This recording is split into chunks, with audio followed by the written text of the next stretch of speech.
But Pa Ranjith மாரி செல்வராஜ் படங்கள்லாம் தொடர்ந்து இங்கே வந்துட்டு தான் இருக்குது.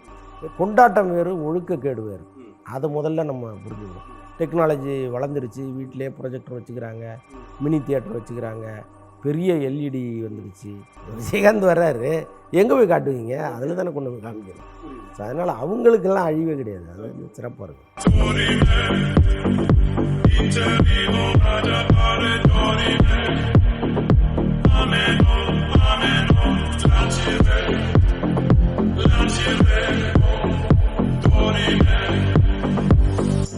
ஹாய் வீப்ளே ட்ரெண்டிங் நேயர்கள் அனைவருக்கும் வணக்கம். நான் ஐசக். இதற்கு முந்தைய பதிவில் வலைப்பே சந்திரன் அவர்களுடைய வலையில சிக்கின ஒவ்வொருத்தரை பற்றியும் நம்ம பார்த்தோம். இதற்கு அடுத்த தொடர்ச்சியில் என்னென்ன சுவாரஸ்யங்கள்லாம் வரப்போகுதுன்றதை நீங்களே பார்க்க போகிறீங்க. வாங்க. டான்ஸ் மாஸ்டர் லாரன்ஸ் அவர்களும் அவருடைய தம்பி எல்வின் அவர் வந்து அறிமுகப்படுத்துகிற மாதிரி ஒரு படம் வந்து புல்லட்னு ஒரு படம். ஸோ இந்த படத்துக்கான வேலைகள் எல்லாமே துவங்கி சரிவர நடந்துகிட்டு இருக்கு. இதை பற்றி கொஞ்சம் சொல்லுங்கள். அவருக்கு ஏற்கனவே ஒரு படத்தில் அண்ணனும் தம்பி சேர்ந்து ஆடிருப்பாங்க. ஆமாம் சார். ரொம்ப பிரமாதமாக இருக்கும். கண்டிப்பாக. அதான் இது வரைக்கும் நம்ம மாஸ்டர் ராகவா மாஸ்டர் வந்து பிரமாதமாக ஆடுவாருங்கிறது எல்லாருக்குமே தெரியும். அவர் பிரபுதேவாவுடைய இன்னொரு குளோனிங் சொல்கிற அளவுக்கு ஒரு டான்ஸ் ஆடுவார். அவருடைய தம்பி அவரை விட பிரமாதமாக ஆடுவாருங்கிறது அப்போ தான் நம்ம பார்த்தோம். நிச்சயமா நிச்சயமா. ஸோ அவ்வளோ இதாக இருந்துச்சு. அதுக்கப்புறம் அவருக்கு ஒரு ஆசை, நம்ம எப்படி ஹீரோவாக மாறணுமோ அதே மாதிரி நம்ம தம்பியும் கொண்டு வந்துடணுங்கிற ஒரு ஆசை. அதுக்காக நிறைய எஃபர்ட்ஸ் எல்லாம் போடுறாரு. அவரே கதைகளை கேட்டு சூஸ் பண்ணி அதில் தம்பியை ஃபிக்ஸ் பண்ணி பல விஷயங்கள் நடந்துகிட்டு இருக்கு. பட் என்னவோ அந்த புல்லட்டுங்கிற படம் வந்து பெரிய தாமதம் ஆகிட்டே இருக்குது. ஒருவேளை அதை டியூன் பண்ணிகிட்டு இருக்காங்களா என்னன்னு தெரில. ஒரு ஃபைன் டியூன் பண்ணி கரெக்டாக கொண்டு வருவோம்னு நினைக்கிறாங்களான்னு தெரில. பட் அது எப்படியா கொண்டு வந்துடுவார், அவ்வளோதான். Okay sir. ஒரு பேட்டர்னில் பார்த்தீங்க அப்படின்னாக்கும், அதாவது குழந்தைங்களை மையமாக வச்சு ஒரு படங்கள் இருக்கும். இல்லைன்னாக்கும் வந்து ஒரு ஊர், அந்த ஊரை சுற்றின இந்த மாதிரியான ஒரு எப்படி சொல்கிறதுனா, இவங்க இதை சேர்ந்தவங்க, அந்த ஊரை சேர்ந்தவங்க, இவங்க மேலூர், இவங்க கீழூர். ஸோ இந்த மாதிரியான சில படங்கள்லாம் இப்போ கொஞ்சம் கொஞ்சம் சிலது வர ஆரம்பிக்குது. சாதி தொடர்பான படங்கள். எஸ். அந்த படங்களை வந்து இப்போ அதை வந்து வெளிக்கொண்டு வர்றதுக்கான சில வாய்ப்புகள்லாம் இருக்கா? ஏன்னா நிறைய வந்து அதை தடுத்து நிறுத்தப்படுது, கதைக்களங்களை மாற்றுங்கன்னு சொல்கிறதா கேள்விப்படுறோமே, அது எப்படி சார்? இல்லை, நீங்கள் குறிப்பாக எந்த படத்தை சொல்கிறீங்கன்னு எனக்கு தெரியல. பட் பாரஞ்சித் மாரி செல்வராஜ் படங்கள்லாம் தொடர்ந்து இங்கே வந்துட்டு தான் இருக்குது. வெற்றிமாறனும் கிட்டத்தட்ட அதே போன்ற படங்களில் தான் அவர் எடுத்துகிட்டு இருக்கார். ஸோ அப்படி இருக்கும் பொழுது அவர்களுக்கு இல்லாத தடை எப்படி மற்றவர்களுக்கு வருங்கிறது ஒரு கேள்வியாக இருக்குது. அப்போ இவர்கள் அந்த கதையில் என்ன கோளாறு செஞ்சுருக்காங்கங்கிறதையும் நம்ம பார்க்கணும். எப்போவுமே சமூகத்தில் இருக்கிற ஒரு நல்லிணக்கத்தை கெடுப்பது போல் ஒரு படம் வந்ததுன்னா அதை வந்து நிச்சயமாக நம்ம அதில் கை வைக்கணுங்கிற எண்ணத்துக்கு சென்சார் வரும். நீங்கள் அல்லது உங்கள் கருத்துக்களை கொஞ்சம் மேலோட்டமாக நீங்கள் சொன்னீங்க, ரொம்ப ஆழமாக உள்ளே போய் அது ஒரு பெரிய கலவரத்தை தூண்டுற அளவுக்கு இருந்ததுன்னா நிச்சயமாக கட் பண்ணுங்கம்மாங்க. Okay okay. இப்போ இந்த தரப்பு எடுக்கிற படங்களெல்லாம் விட்டுடுறாங்கல்ல, அப்போ அதில் ஏதோ மைல்டாக அவங்க சொல்ல வர்றது சொல்லிடுறாங்க, அது வரைக்கும் அவங்க கரெக்டாக எடுத்துடுறாங்கங்கிறது தானே அர்த்தம். ஆமாம் சார். பட் இன்னொரு தரப்பு நீங்கள் சொல்கிறது நான் என்ன நினைக்கிறேன்னா, கவுண்டம்பாளையங்கிற படத்தை நீங்கள் சொல்கிறீங்களோன்னு நான் நினைக்கிறேன். என்னப்பா அது இப்போ அதுதான் இப்போ ரீசெண்டாக வந்த சில படங்களை பார்த்ததில் ஸோ இந்த கேள்வி உங்கள்கிட்ட கேட்கணும்னு தோணுச்சு. அதுதான். இல்லை, இப்போ கவுண்டம்பாளையம்னு ஒரு படம் நடிகர் ரஞ்சித் எடுத்துகிட்டு இருக்காரு. ஸோ அவர் இந்த படத்தில் வைக்கப்பட்ட சில காட்சிகள், வச்சிருக்கிற சில காட்சிகள் அதெல்லாமே ஒரு பெரிய சர்ச்சைக்குரிய காட்சிகளாக இன்றைக்கி மாறி இருக்கு. அவர் வந்து இப்போ பாரஞ்சித்தெல்லாம் எதை சமூக நீதி அப்படின்னு சொல்லி இந்த மக்களுக்கு புரிய வைக்கணும்னு எடுக்கிறாரோ அதெல்லாம் தவறுங்கிற கோணத்திலே இன்னொரு படத்தை அவர் எடுத்து வச்சுருக்காரு. ஸோ இதுக்கு எங்கேயாவது ஒரு வேளை சென்சாரில் கட்டிங் விழுந்துச்சா என்னங்கிறது நமக்கு தெரியல. நீங்கள் கேட்டதுனால நான் சொல்கிறேன். இல்லை, அதுவும் பார்த்தீங்கன்னா அவருமே ஒரு பொதுநல ஈடுபாடாகவே ஒரு சில கருத்துக்களையும் வெளியிட்டிருக்காரு. அதாவது இப்போ ரீசெண்டாக ஒரு ட்ரெண்டு பார்த்தீங்கன்னாக்கும் ஹாப்பி ஸ்ட்ரீட் அப்படின்னு சொல்லிட்டு, எஸ், அந்த ஒவ்வொரு இடங்களில் குழுவாக கூடி அந்த நேரத்தில் வந்து ஒரு நல்ல ஒரு இசைக்கு வந்து நடனம் ஆடுற மாதிரியான ஒரு கலாச்சாரம் இப்போது அந்தந்த ஊர்களில் நடத்துகிறாங்க. இந்த ஒருங்கிணைப்பு குழு வந்து இதை வந்து நிறுத்தணும்னு சொல்லி அவரே போராடிட்டு இருந்தார். இந்த மாதிரி இருக்கிறதெல்லாம் ஒரு ஆரோக்கியமான ஒரு செயலே கிடையாது, இந்த மாதிரி விஷயம்லாம் யார் கண்டுபிடிச்சா, எதுக்கே அதை பண்ணுறீங்க அப்படின்ற மாதிரியெல்லாம். ஸோ அதோட தாக்கம் தான் அந்த படமாக கூட இருக்கலாம்ல சார்? இருக்கலாம். அவர் சொல்கிறாரு அதை வந்து பெண்கள்னால் அடுப்பு அங்கறையிலே இருக்கணும், உங்கள் வீட்டை விட்டு வெளியில் வரக்கூடாது, அது மாதிரி ரொம்ப பிற்போக்குவாதிகள் பேசுகிற மாதிரியே பேசிகிட்டு இருக்காரு அவர். நீ காலம் எங்கேயோ மாறி போச்சு, நகர்ப்புறத்தில் வாழ்கிறவர்கள் வேறு மாதிரி வாழ ஆரம்பிச்சிட்டாங்க. அதுக்காக கலாச்சார கேடுன்னு அதை நம்ம சொல்ல முடியாது. ஒருவன் ஒருத்திங்கிற வாழ்க்கை வந்து இன்றளவும் தொடருது. எல்லாருமே 99% ஒழுக்கத்தோடு தான் இருக்காங்க. கொண்டாட்டம் வேறு, ஒழுக்கக்கேடு வேறு. அதை முதல்ல நம்ம புரிஞ்சுக்கணும். அதை வந்து பா. ரஞ்சித் எந்த அளவுக்கு புரிஞ்சு வச்சுருக்கிறாருன்னு தெரில. அதனால தான் இந்த ஹேப்பி ஸ்ட்ரீட்லாம் அவர் வந்து எதிர்க்கிறார். ஒன்றுமே இல்லை. இப்போ நான் வந்து ஒரு உயர் அதிகாரிகிட்ட ஒருத்தர்கிட்ட பேசிகிட்டு இருக்கும்போது சொன்னார், சார் மிகப்பெரிய ஐடி நிறுவனங்கள் இவங்கள்லாம் வந்து பெங்களூர்லேயே செட்டில் ஆகிடுறாங்க, அங்கேயே நிறுவனங்களை துவங்கி அங்கேயே மேலும் மேலும் விரிவுபடுத்திகிட்டு இருக்காங்க, தமிழ்நாட்டுக்கு சென்னைக்கெல்லாம் வர்றதுக்கு ரொம்ப தயங்குறாங்க அப்படின்னு சொன்னார். அதுக்கு காரணமாக அவர் சொன்னது என்னென்னா, அங்கெல்லாம் இருக்கிற சுதந்திரம் கேளிக்கை சுதந்திரம். அங்கே நீங்கள் விடிய விடிய குடிக்கலாம், விடிய விடிய ஆடலாம். பட் இங்கே அதுக்கு வாய்ப்பு இருக்கான்னா இல்லை. இங்கே வந்து நம்ம ஒரு ரெஸ்ட்ரிக்ஷன் வச்சுருக்கோம். அதே மாதிரி அங்கே வந்து இன்னும் பல சுதந்திரங்கள் அவங்களுக்கு இருக்குது. அப்போ வீக்கெண்டில் நாங்கள் ஜாலியாக இருக்கணும், ஹாப்பியாக இருக்கணும்னு நினைக்கிறவங்க அந்த துறையில் வேலை பார்க்குறாங்க. இப்போ அவங்களுக்கான இடமா பெங்களூர் இருக்குது. அங்கே இருக்கிற அரசு அதுக்கு ஒத்துழைப்பு தராங்க. ஆமாம், இங்கே வந்து அவ்வளோ சாத்தியம் இல்லை. ஏன்னா நம்ம கலாச்சாரம்ங்கிற ஒரு கோடை போட்டு வச்சுருக்கோம். இங்கே வந்து அவங்களுக்கு இவ்வளவு தான் அனுமதிங்கிற ஒரு இடத்த நம்ம கொடுக்குறோம். அப்போது ஒரு பெரிய தொழில் நிறுவனம் இங்கே உள்ளே வருவதற்கு தயங்குறாங்க அப்படின்னு ஒரு கருத்தை சொன்னார். இதில் வந்து எந்த அளவுக்கு நியாயம் இருக்குது, சரி தவறு அப்படிங்கிறதெல்லாம் 3ஆம் இடத்துல தூக்கி வச்சுருங்க.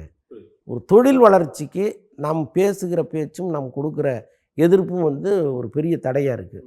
ஆனால் அந்த ஹேப்பி ஸ்ட்ரீட்டுங்கிறது வந்து அவ்வளோ பெரிய கெடுதல்லாம் கிடையாது. ரொம்ப பஸ்டராக அது இருக்குது. நீங்கள் வீட்லேயே வாழ்நாள் முழுக்க இருக்கிறவங்க அந்த வீக்கெண்டில் அப்படியே கொஞ்சம் வெளியில் வந்து உங்களுடைய ஸ்ட்ரெஸ்ஸை குறைச்சிக்கிறாங்க. ஒன்றும் இல்லை, பிள்ளைங்க ஆடுது, எங்கள் வீட்டு பிள்ளைகளை கூப்பிட்டு போகிறோம், உங்கள் வீட்டு பிள்ளைகளை கூப்பிட்டு வரீங்க, கூட்டமாக நின்று ஆடுறாங்க ஒரு பாட்டை போட்டு, அவ்வளோதான். அங்கே வேறு எந்த ஆபாச செய்திகளோ கேலி கூத்துகளோ கிடையாது. அதை வந்து வீட்டில் இருக்கிற பெரியவங்க பார்த்து ரசிக்கிறாங்க, அவ்வளோதான். இப்போ ஸ்கூலில் எப்படி வந்து ஒரு ட்ரெஸ் காம்படிஷன் நடக்கும்போது கூட்டமாக இப்போ உட்காந்து ரசிக்கிறோமோ, அது ரோட்டில் நடக்குது, ரசிக்கிறாங்க, அவ்வளோதான். இதை நீங்கள் ஒரு கலாச்சார கேடுன்னு கொண்டு வரும்பொழுது இதெல்லாம் அங்கே போகுது. இங்கே உள்ளே வராமல் பாருங்கள் தொழிலுக்கு, ஐயோ என்னடா அங்கே போனால் கொடியை தூக்குவாங்க போல இருக்குது, அங்கேயே பிரேக்கை போடணும். ஸோ இந்த மாதிரி விஷயங்கள்லாம் இதுக்குள்ளே இருக்குது. நிறைய உளவியல் சார்ந்த விஷயங்கள் நிறைய இருக்குது. இங்கே ஏதோ ஒரு விளம்பரத்துக்காக பேசுகிறாங்கன்னே வச்சுங்களேன். இப்போ நம்ம அதை பேசினோம்னா பத்திரிகையில் நாளைக்கு செய்தி வரும் அப்படின்னு பேசிடுறாங்க. ஆனால் இதுக்கு பின்னால் ஒரு பிரச்சனை இருக்குது, அது உங்களுக்கு புரிய மாட்டேங்குது. புரியுது எங்கே வந்து நிற்கும்ன்றத முடியுது. Okay sir. சரி, இப்போ இந்த புதுமுக அதாவது அறிமுக நடிகர்கள்லாம் நிறைய பேர் வந்துட்டு தான் இருக்காங்க. அவங்களுடைய கதைக்களத்தை புதுசாக ஒன்று அவங்களா தேர்ந்தெடுக்கிறாங்க, இல்லைன்னா யாராவது ஒருத்தர் செலக்ட் பண்ணி கொடுக்குறதுல நடிக்கிறாங்க. இப்போ அவர் அதாவது நான் இப்போ சொல்ல வர்றது யார் அப்படின்னா, அதர்வா முரளி அவருடைய சகோதரர் வந்து இப்போது விஷ்ணுவர்தன் சார் அவருடைய டைரக்ஷனில் வந்து, ஏன்னா இவர் அஜித்தை வச்சு பண்ணவர், பெரிய பெரிய நடிகளை வச்சு பண்ணவர், ஒரு புதுமுகத்துக்கு அந்த கதைக்களத்தை கொடுத்து நான் கொண்டு வரணும்னு நினைக்கிறேன் அப்படின்ற ஒரு தோற்றத்துக்கு வந்திருக்காரு. இது எப்படி நீங்கள் பார்க்குறீங்க? இல்லை, அவ்வளோ பெரிய டைரக்டர் வேணும்னு இந்த குடும்பம் நினச்சிது. ஓகே, அவங்க நினச்சா இன்னும் கூட பல பேர்கிட்ட கதை கேட்டிருக்கலாம், பல பேரை வச்சு பண்ணியிருக்கலாம். பட் அவங்களுக்கு ஏதோ விஷ்ணுவர்தன் பண்ணால் நல்லாயிருக்குங்கிற மாதிரி ஒன்று தோணியிருக்கு. இங்கே அப்ரோச் பண்ணும்போது விஜயை வைத்து படம் எடுத்தவர், விஜயோடைய தாய் மாமா, அவர் தான் அந்த படத்துடைய ப்ரொடியூசரு. அவர் தன் மருமகனுக்காக ஒரு வேலை செய்தார். ஏன்னா ஒரு பொண்ணை இந்த பையனுக்கு கொடுத்துருக்கிறார். அதர்வா தம்பி தான் ஒரு பொண்ணை கல்யாணம் பண்ணியிருக்காரு. அப்போ அவர் என்னென்னா நம்ம மருமகனை வந்து பெரிய ஸ்டார் ஆகணும்னு அவர் நினைக்கிறார். அப்போது விஷ்ணுவர்தன் என்ன பண்ணுறாரு, பெரிய நடிகர்கள் பின்னாடி நம்ம போய்க்கலாம், ஏன்னா இவ்வளோ பெரிய ஆள் வந்து நம்மளை கேட்குறாரு, பட்ஜெட்டு நோ பட்ஜெட்டு நீங்கள் எடுங்கன்னுறாங்க. ஒரு புதுமுகத்தை வச்சு 35-40 கோடியில் படம் எடுக்க முடியுமா? நீங்கள் பெரிய ஆச்சரியமாக இந்த படம் எடுத்திருக்காங்க.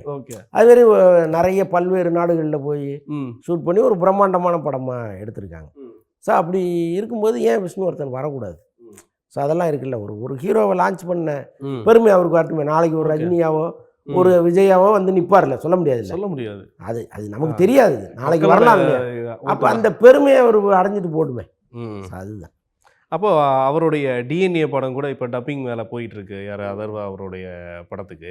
இப்போ இந்த டிஎன்ஏ படம் இது மாதிரியான தோற்றத்தில் நிறைய படங்கள் வந்துருச்சு, ஏன் வேறு கதைக்களத்தை எதுவும் மாற்றி அமைக்க முடியலையா?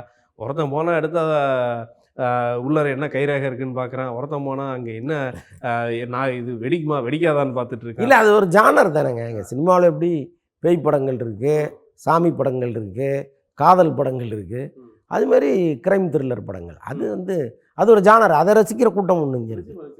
அதனால் அவங்கவுங்களுக்கு என்ன தெரியுமோ, எதை சரியாக செய்ய முடியுமோ அதை செய்கிறாங்க, அவ்வளோதான். கண்டிப்பாக சார், கண்டிப்பாக சார்.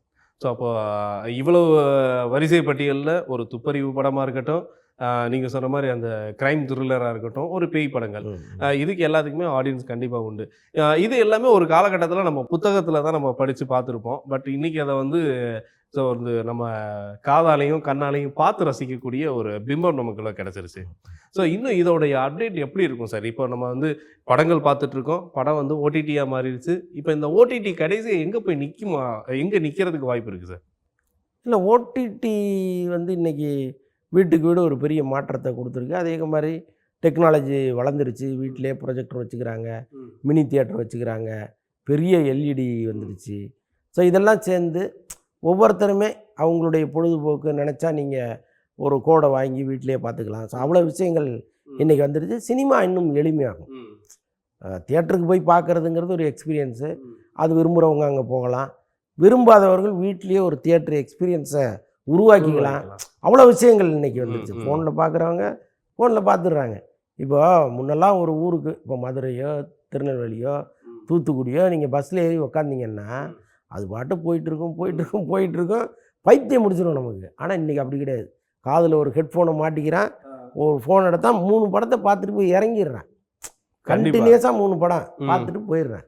ஒன்றுமே பிரச்சனை கிடையாது. அப்படி ஆயிடுச்சு இல்லை உண்மை சார். ஸோ அதனால் எல்லாமே இன்றைக்கி விலையாயிருச்சு. முன்ன சினிமாங்கிறது தியேட்டரில் போட்டு வர்ற காசு தான். இன்றைக்கி செல்ஃபோனில் ஒளிபரப்புனா ஒரு காசு, ஓடிடியில் ஒரு ஒளிபரப்புனா ஒரு காசு, எல்லாத்துக்கும் இப்போ தனித்தனியாக உங்களுக்கு வருமானமும் வருதில்லை. அதனால் இது வந்து மாறிக்கிட்டு இருக்கு. வெறும் பொழுதுபோக்காக மட்டும் இது இருந்துடக்கூடாது. அதுதான் இல்லை ரொம்ப முக்கியமான விஷயம்.